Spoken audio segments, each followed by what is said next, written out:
రాజకీయ చైతన్యం ఉన్న వాళ్లకు, కొద్దిపాటి రాజకీయ పరిజ్ఞానం ఉన్న వాళ్ళకి అర్థమవుతుంది.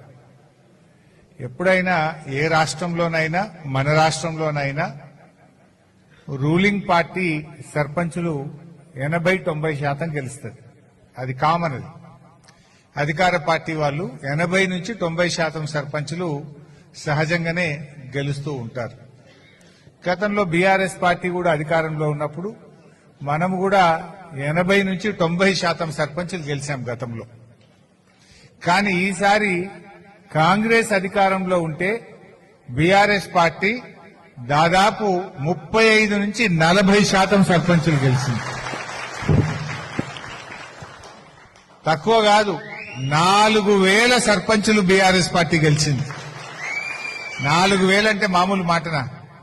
అంటే ఇది దేనికి సంకేతం?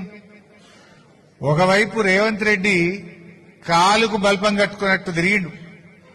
జనరల్ గా సర్పంచ్ ఎన్నికల్లో ముఖ్యమంత్రులు అంటే వాళ్ళు తిరగరు. రేవంత్ రెడ్డికి డౌట్ వచ్చింది, నా ఈ బలిగేటట్టుందని. డౌట్ వచ్చి ఏం చేసిండు?